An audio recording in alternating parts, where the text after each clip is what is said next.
The silence in the church was louder than any hymn.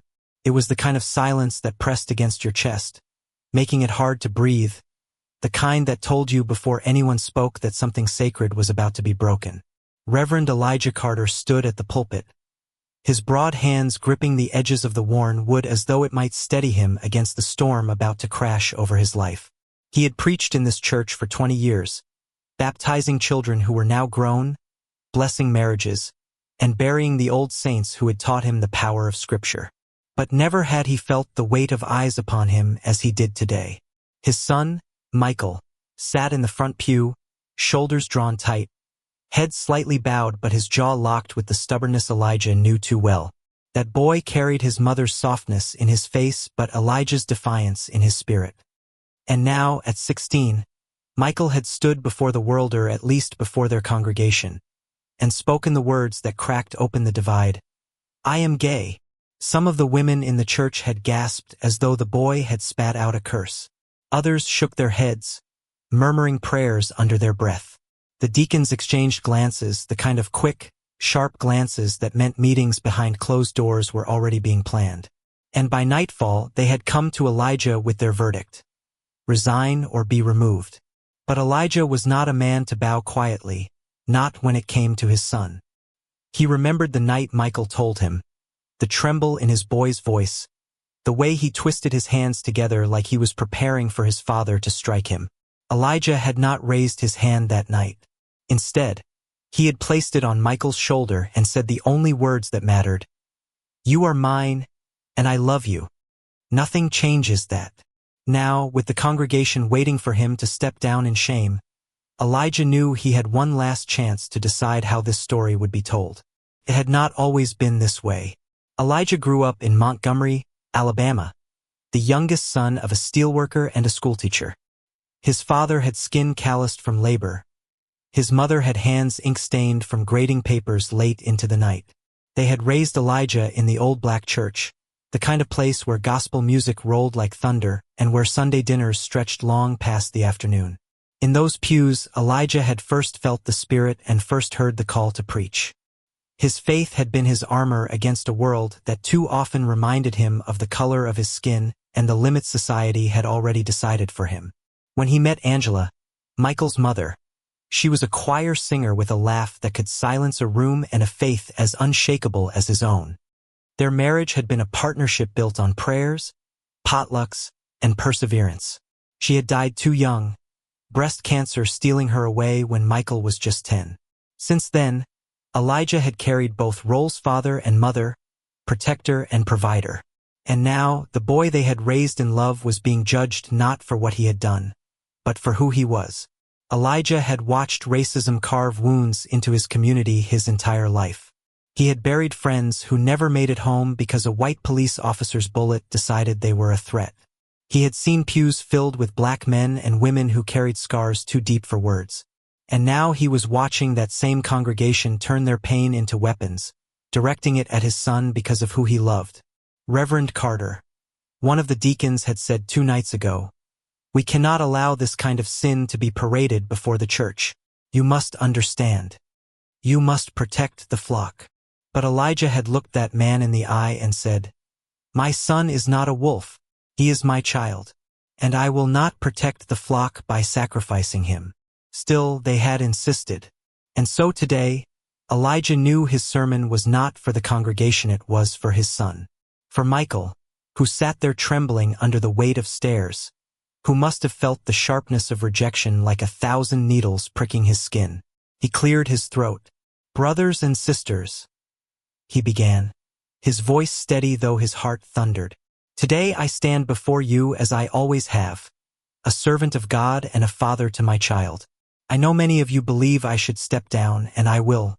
But before I go, I must tell you the truth." He paused, scanning the faces before him. Some looked away, unable to meet his gaze. Others narrowed their eyes in suspicion, as though waiting for him to deliver blasphemy. "The truth is this: my son is a gift. He was a gift when he was placed in my arms, red-faced and wailing. He was a gift when he asked me at 7 years old why the sky changed colors at sunset. He was a gift when he wept in my arms after his mother died. And he is still a gift now. His being gay does not remove that. It does not lessen him. It does not make him unworthy of love. Michael's head lifted, his eyes locking on his father's. Elijah saw the glimmer of tears there, saw the boy searching for strength, for permission to keep breathing in a room that wanted him gone. But before Elijah could continue, a voice rang out from the back. "Reverend, you are leading us astray." It was Sister Harriet, a woman who had been in the church longer than Elijah had lived in Montgomery. Her voice trembled with fury. "The Bible is clear. A man shall not lie with another man." Elijah did not flinch. "And the Bible is also clear that love is patient, love is kind. That whoever does not love does not know God, for God is love. If you see my son as anything less than worthy of love, then you do not know the God we claim to serve." A murmur rippled through the church. Some nodded, hesitant but moved. Others shook their heads violently. Michael shrank further into his seat, caught between shame and pride. Elijah continued, his voice rising. "I have preached to you about standing against racism, about how our skin, dark as the night sky, is not a curse but a crown. And yet now, some of you would turn around and place chains on my son, chains of shame and rejection, because of who he loves. How can we fight against the world's hatred while teaching it in our own sanctuary?" The words struck deep. Elijah knew because he saw the flicker in their eyes, the flash of recognition, the guilt they tried to smother. But guilt was not enough. He needed them to understand. "I am leaving this pulpit not in shame, but in love. I will not let my son walk alone into a world already eager to tear him apart. I will walk with him, even if it means walking away from you." The sanctuary grew thick with silence again. But this time it was not the silence of judgment, it was the silence of hearts wrestling with themselves. Michael rose slowly, his hands shaking as he moved to stand beside his father. Elijah reached down, wrapping an arm around his son's shoulders. The boy's body leaned into him, small but strong, fragile yet unbreakable. Together they faced the congregation, not as preacher and sinner, but as father and son. And in that moment, beneath the stained glass light that painted their skin in golden hues, Elijah prayed aloud, "Lord, bless my child. Keep him safe from those who would harm him. Let him know he is fearfully and wonderfully made. And let my love for him be a reflection of your love for all your children." A tear slid down Michael's cheek. Elijah pressed his lips to his son's temple, whispering softly so only he could hear, "You are not alone, son. Never." For the first time since the storm began, Michael allowed himself to breathe. When Elijah and Michael walked out of the church that Sunday, the air outside felt heavier than the hymns they left behind. The sky was split between clouds and light, as if heaven itself couldn't decide whether to grieve or rejoice. Neighbors stood in clusters on the steps, whispering as father and son passed by. Some turned their backs, others stared with eyes sharp enough to cut. A few, though just a few, nodded quietly, the smallest gestures of support hidden behind the safety of silence. Michael kept his head down, his fingers clutching his father's sleeve like a child again. Elijah could feel the tremor in his son's grip, the fragile thread of courage holding the boy together. They reached the car, a battered old Chevy that had carried them through hospital visits and school drop-offs and late-night drives when grief had been too much to bear. Elijah unlocked the door, waited for Michael to climb inside, and then slid behind the wheel. The boy finally spoke, his voice cracking. "They hate me, Dad." Elijah's chest tightened, but he didn't answer right away. He started the car, letting the rumble fill the silence. "No," he said at last, steady but low. "They fear you. There's a difference. Hate comes easy, but fear that means you threaten the lies they've built their lives on. And that means you've got more power than you think." Michael turned, eyes wide. "Power? I feel like I can barely breathe." Elijah reached across, squeezing his son's hand. "Courage isn't about breathing easy. It's about breathing at all when the air's thick with fire." They drove home in silence, the roads of Montgomery weaving like veins through the heart of the city. Murals of black leaders stared down from brick walls, reminders of battles fought long before Michael's. Elijah thought of Martin, of Rosa, of those who had chosen to stand when the world demanded they bow. He wondered if someday his son's name would join that chorus of the remembered, or if it would be lost among the countless lives crushed under the weight of rejection. At home, their modest house stood waiting a two-bedroom with peeling paint, but a front porch that had seen laughter, tears, and prayers whispered into the night sky.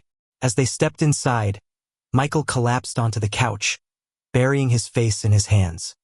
Elijah hung up his suit jacket, the fabric still carrying the scent of incense and judgment. "I don't want to go back to school tomorrow," Michael muttered from behind his hands. "Everyone's going to know. They'll call me names. They'll—" His voice trailed off, suffocated by dread. Elijah sat down beside him. "You don't have to face it alone. And if anyone dares lay a hand on you, they'll answer to me." Michael lifted his face, wet with tears. "But you lost everything. The church was your life, Dad. Your calling. And now it's gone. Because of me." Elijah shook his head firmly. "No, son. Don't you ever carry that weight. The church didn't leave me because of you. It left me because it forgot the meaning of love. That's on them, not you." The boy looked unconvinced, but Elijah knew healing took time. He rose, went to the kitchen, and began making tea the way Angela used toe-boiling water with ginger and honey. The smell filled the house, carrying memories of nights when Angela would soothe Elijah's fears with the same brew. He placed a steaming mug in front of Michael, who accepted it with trembling hands. That night, Elijah sat at his desk long after Michael had gone to bed. The Bible lay open before him, pages worn from years of sermons. Yet tonight the words blurred. He thought about his congregation, about the families who had cheered when he spoke against racial injustice but who now spat venom at his son. Was love so easily divided, portioned out only when it fit their comfort? He wrote in his journal, a habit Angela had encouraged, "Faith without love is hollow. If I cannot love my son as God loves me, then I have no right to speak of God at all." He paused, staring at the sentence, then underlined it twice. The following days were harder than he expected. Word spread quickly. Small towns had a way of carrying gossip faster than gospel. At the grocery store, Elijah felt the weight of stares, the whispers trailing him down aisles. Michael endured crueler blows. At school, classmates snickered, some shouted slurs across the hallway. Once, someone shoved a note into his locker. "Faggots don't belong in church." Michael had crumpled it, but Elijah found it in the trash that evening. He smoothed it out, stared at the hateful scrawl, and burned it in the sink. One afternoon, Elijah found Michael in his room, fists clenched, eyes red. "I hate them," the boy whispered. "I hate all of them. I wish I could just disappear." Elijah sat beside him, wrapping an arm around his shoulders. "I know it hurts. I know it feels like the world's against you, but disappearing would mean they win.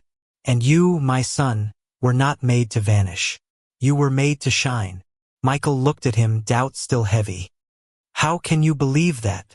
"Because I see it every time you smile, every time you ask questions no one else dares to. You're not broken, Michael. You're a mirror showing the world where it refuses to see God's reflection." The boy pressed his face into Elijah's chest, sobbing. Elijah held him, whispering the same words again and again. "You are loved. You are mine. You are not alone." But even as he comforted his son, Elijah wrestled with his own demons. Nights stretched long, filled with memories of standing at the pulpit, of voices lifted in song, of the way the church had once been his anchor. Without it, he felt adrift. He prayed for guidance, for strength, for a path forward. One evening, a knock at the door startled them. Elijah opened it to find Sister Lorraine, one of the older women in the church, holding a covered dish. Her eyes darted nervously, as though someone might see her. "I shouldn't be here," she said softly, thrusting the dish into his hands. "But I had to tell you what you said, Reverend. It was the bravest thing I've ever heard. Don't let them silence you. Some of us are with you, even if we're too afraid to say it aloud." Tears pricked Elijah's eyes. He nodded, squeezing her hand. "Thank you, sister." After she left, Michael peeked into the kitchen, curious. Elijah lifted the lid to reveal a sweet potato casserole, still warm. Michael smiled faintly for the first time in days. "She always makes the best casserole." Elijah chuckled. "Looks like even in exile we won't starve." It was a small gesture, but it lit a spark in both of them. Perhaps they weren't as alone as they thought.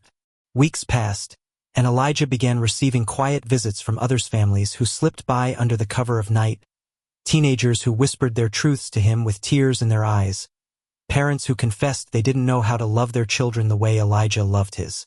The living room of their little house became a sanctuary, pews replaced by mismatched chairs, the pulpit by Elijah's steady voice. Michael noticed, too. He watched as kids like him scared, trembling, desperate found refuge in their home. For the first time, he saw that his father's love stretched beyond him, that their pain had become a bridge for others. And slowly, the shame he carried began to shift into something else. One night, after everyone left, Michael turned to Elijah. "You lost the church, but maybe we're building a new one." Elijah looked at him, pride swelling in his chest. "Maybe we are, son. Maybe we are." Still, the battle outside their walls raged on. The deacons sent letters demanding Elijah stop preaching, threatening legal action if he continued to use the church's name. Flyers appeared around town, condemning him as a false prophet. And Michael continued to face harassment at school. His name scrawled on bathroom stalls, his locker vandalized with slurs. One day, Elijah was called to the principal's office. Michael sat inside, a bruise blooming on his cheek. Elijah's fists clenched, but Michael's eyes met his, pleading silently for calm. "He was attacked in the locker room," the principal explained, her tone flat, almost weary. "We've spoken to the other boys, but..." She trailed off, her silence speaking volumes. Nothing would be done. Elijah turned to Michael. "Are you all right?" The boy shrugged, though his voice wavered. "I've been worse." That night, Elijah knelt beside his bed, fists pressed to his forehead. "Lord, I have fought many battles, but this one feels too heavy. Give me strength not just for me, but for my son. Show me how to keep him safe when the world is sharpening its knives." And in the quiet, he felt Angela's memory like a whisper. "Stand tall, Elijah. Love louder than their hate." He rose, heart steadied. The next Sunday, Elijah did something he hadn't done since leaving the church. He gathered Michael and the small group that had begun meeting in their home, and they walked together to the town square. There, under the open sky, Elijah set up a folding chair, opened his Bible, and began to preach. His words carried through the streets, raw and unpolished but fierce with truth. God's love is not a weapon. It is not a chain. It is the breath that keeps us alive, the fire that carries us through the storm. If you cannot love your neighbor, your son, your daughter, then you do not know God at all. Passers-by stopped, some scoffing, others lingering. Michael stood beside him, trembling at first but then lifting his chin. And as the sun dipped low, painting the world in gold, Elijah realized this was his new pulpit, not a building of stained glass, but the open air, where no door could close against them. Michael smiled faintly, his eyes reflecting both fear and hope. For the first time, Elijah believed they might just survive this storm. The crowd in the square grew each Sunday, at first out of curiosity, then out of hunger for something the old church no longer gave them. Elijah did not preach from condemnation but from compassion.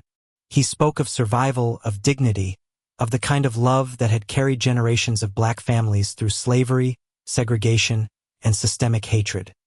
He wove his own story into the words, reminding them that oppression did not justify becoming oppressors in turn. Michael watched week after week, as people gathered, young and old, black and white, queer and straight, those who had been cast out and those who had grown weary of silence. Some came angry, demanding to know why Elijah was defying God. Others came trembling, whispering secrets they'd never dared say aloud. Elijah never turned anyone away, but the resistance was fierce. Local newspapers ran headlines calling him a heretic. Anonymous letters arrived at their house, filled with slurs and threats. Once, someone spray-painted across their fence, "False prophet." Michael had woken up early and seen it before his father. He stood outside with a bucket of water and a scrub brush, scrubbing furiously, tears streaking down his face. When Elijah found him, he gently took the brush from his hand. "This isn't yours to clean, son. Let them see the ugliness of their words. Let the whole neighborhood see what fear looks like in paint." Michael stepped back, chest heaving, then nodded. They left the graffiti there, and slowly, neighbors began to notice.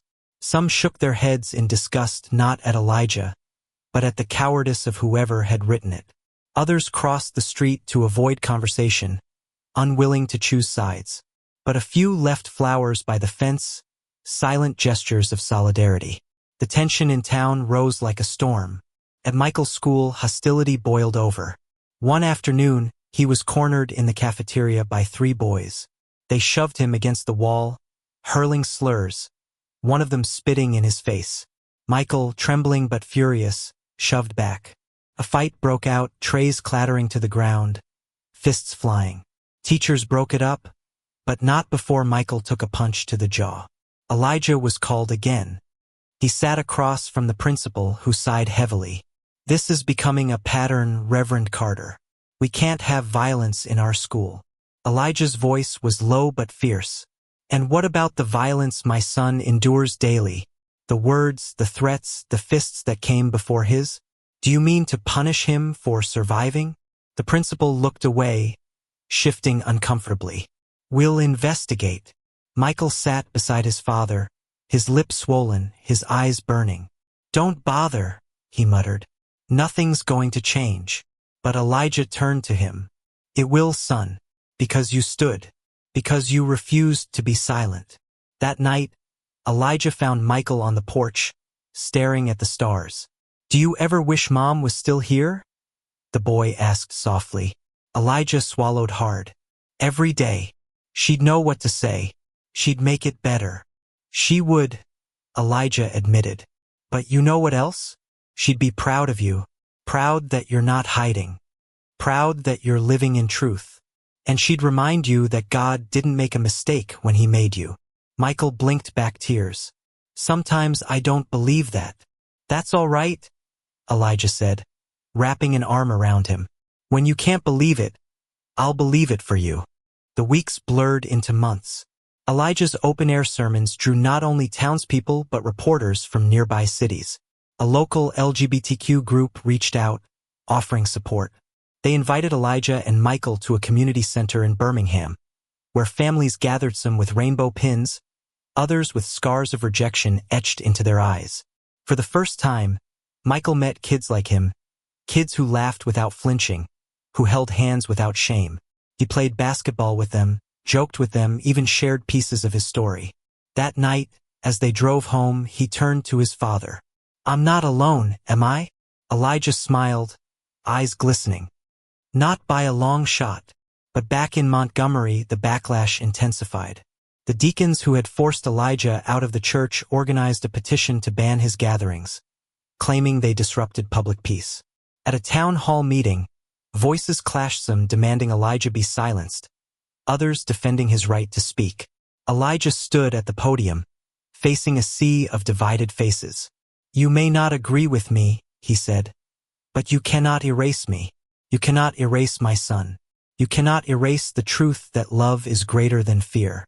You can threaten, you can shout, you can try to break us, but we are still here. And we will not leave." The room erupted: boos, applause, shouts. Michael sat in the back, heart pounding. For a moment, he wondered if someone might rush the stage. But his father stood tall, unshaken. That night, their house was egged. The sound of shattering shells against the windows woke Michael with a start. He ran to the living room, finding Elijah already standing at the door, staring out into the darkness. The culprits were gone, leaving only a mess behind. Michael's hands trembled. "Why won't they stop? Why do they hate us so much?" Elijah pulled him close. "Because, son, love unmasks their fear. and people will fight to protect their fear. But they cannot win forever. Michael looked up at him, eyes wet. What if they hurt us? Really hurt us? Elijah kissed the top of his head. Then we keep loving, even if it costs us everything. That's the only way we win. The following Sunday in the square, Elijah's words carried more fire. You can vandalize our home, but you cannot destroy our hope. You can attack my son, but you cannot silence his truth. We are not leaving. We are not afraid. And we are not ashamed. The crowd was larger than ever. Some booed, some clapped, but more and more people lingered, listening. Among them were parents holding their children's hands, teenagers standing a little taller, elders nodding quietly, as if remembering the battles of their youth.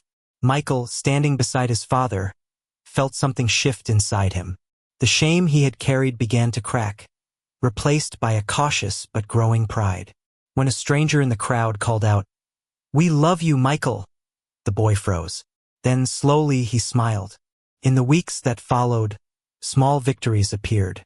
The graffiti on their fence was painted over this time not by them, but by neighbors who came together one morning with brushes and buckets. At school, a teacher quietly slipped Michael a note. "You were brave. Don't give up." He kept it folded in his pocket like a shield. And in their living room turned sanctuary, more families arrived. Parents confessed their fears, teenagers confessed their truths, and Elijah listened to them all. Michael saw his father's strength not in the pulpit of a church, but in the messy, tear-filled, laughter-sprinkled moments of their home. One evening, after a gathering, Michael lingered while others left. He looked at his father, who was stacking chairs. "You know, I think Mom's still here. Not like ghost here, but in all of this, she'd want us to keep going." Elijah stopped, his throat tightening. "I believe that too." Michael smiled faintly. "Then maybe we're not just surviving anymore. Maybe we're building something new." Elijah placed a hand on his son's shoulder. "Yes, son. Something better." But the storm wasn't over. Rumors spread that state officials were considering ways to restrict public gatherings like Elijah's. Local pastors denounced him from their pulpits, calling him a danger to morality. And in the background, the threat of violence lingered unspoken but sharp as a blade. Still, each Sunday, Elijah stood in the square, his son beside him, and spoke words that could not be silenced. The storm broke one Sunday morning when the square was fuller than ever. Word had spread beyond Montgomery. Reporters with cameras crowded near the front, microphones poised. People came from Birmingham, Selma, even Atlantism to support, others to protest. Homemade signs bobbed in the air. "God is love" scrawled on cardboard beside "False prophet, go home." Michael stood at Elijah's side, his palms slick with sweat. He scanned the crowd and spotted classmates glaring, strangers shouting, but also kids his age holding rainbow flags, couples holding hands, elders humming old spirituals under their breath. The tension crackled like electricity. Elijah placed a hand on his son's shoulder. "Remember, son, whatever happens today, we stand together." Michael nodded, his throat dry. Elijah stepped forward. His voice rose above the chaos, steady and commanding. "Brothers and sisters, today is not about me. It is about every child who has been told they are unworthy, every family torn apart by fear, every person who has been silenced. My son is not a mistake. He is a miracle, and I will not be silent while the world tries to erase him." Boos erupted from one side of the square, cheers from the other. A man in the crowd shouted, "You shame God!" Another cried back, "He speaks the truth." The clash of voices grew louder, pushing against the edges of violence. Suddenly, a rock flew through the air, smashing against the edge of the makeshift podium. Michael flinched, his heart slamming against his ribs. Elijah did not move. He simply raised his voice louder. "You can throw stones, but remember stones once tried to kill a woman in Scripture. And Jesus said, 'Let he who is without sin cast the first stone.' My son is not your sin. He is your neighbor, and you are commanded to love him." The crowd wavered. Some lowered their signs. Others shouted louder. Reporters jostled for position, cameras capturing every word. Michael felt a surge of fear and something else. Pride. His father was unshakable, even under fire. He stepped forward, his voice trembling but clear. I am Michael Carter. I am 16. I am black. I am gay. And I am not afraid. Gasps rippled through the crowd. Some jeered, but a group of teenagers near the front began clapping. Then others joined. The sound spread, uneven but undeniable, until a wave of applause rolled across the square. Elijah looked at his son, tears glistening. He wrapped an arm around him, pulling him close. That's my boy, he whispered. But the danger wasn't gone. A cluster of men at the edge of the crowd pushed forward, faces twisted with rage. Police officers stepped in, blocking them. Tension coiled like a spring. Elijah raised his free hand. Peace, he called. We are not here for violence. We are here for love. Slowly, the pushing subsided. The crowd quieted, though the air still buzzed with anger and hope colliding. Elijah bowed his head. Let us pray. And in that square, surrounded by enemies and allies, he prayed not for victory, but for compassion. Lord, open our hearts. Teach us to see your image in every child, every neighbor, every son and daughter. Let love drown out fear. Let grace silence hate. And let us walk together, even when the road is hard. As his words faded, silence swept over the square. For a moment, it felt as though time itself had stopped. Then, from somewhere in the back, a voice began to sing soft, trembling, but familiar. Amazing grace, how sweet the sound. Others joined, voices rising, weaving through the crowd. Soon the whole square was filled with the hymn, not in unison but in defiance, in hope, in love. Michael's chest ached, his throat tight. He sang too, his voice cracking, but he sang. Elijah's deep baritone joined him, father and son side by side, their voices bound together like roots gripping the earth. When the song ended, the crowd began to disperse. Some left shaking their heads. Others lingered, speaking quietly, offering hugs, wiping tears. Reporters rushed forward, but Elijah waved them away. This moment was not for headlines. It was for Michael. They walked home together, the late afternoon sun bathing the streets in gold. Neighbors stood on porches, some clapping, some silent. A few children waved. Michael, exhausted but light, felt something he hadn't in months. Hope. At home, Elijah collapsed onto the porch steps, pulling Michael down beside him. The boy leaned against his father's shoulder. For a long time, neither spoke. Finally, Michael whispered, "Do you think it'll ever get easier?" Elijah exhaled slowly. Maybe not easy, but better. Because every time we stand, we make it a little easier for the next person. And someday, son, someone will stand because you did. Michael closed his eyes, the weight of his father's words sinking deep. He pictured his mother's smile, the square filled with song, the neighbors who had chosen love over silence. Maybe the battle wasn't over, but maybe, just maybe, they were winning. Weeks later, the square gatherings became regular. They were no longer just Elijah's sermons, they were community meetings, potlucks, vigils. Parents came with children, teenagers came with questions, elders came with stories. The Carter's home overflowed with life, with love, with something the old church had lost. Michael found his voice there. He began sharing his story, timidly at first, then with growing confidence. He spoke to kids who were scared like he once was, telling them, "You're not alone. You are loved." And he believed it more each time he said it. One evening, as the sun dipped low, Elijah watched his son laughing with new friends on the porch. The boy who had once begged to disappear was now shining, alive. Elijah felt Angela's presence in the golden light, her voice whispering through the rustle of leaves. "You did right by him, Elijah. You kept the promise." He closed his eyes, letting the warmth wash over him. For the first time in months, peace settled in his chest. They had lost a church, but they had found something great, era truth no congregation could take away. Love had not been silenced. Love had only grown louder. And though the road ahead would be long and rough, Elijah knew this. As long as he walked it with his son, they would never walk alone. Thank you for listening. If you find it interesting, please like and subscribe to follow the next stories.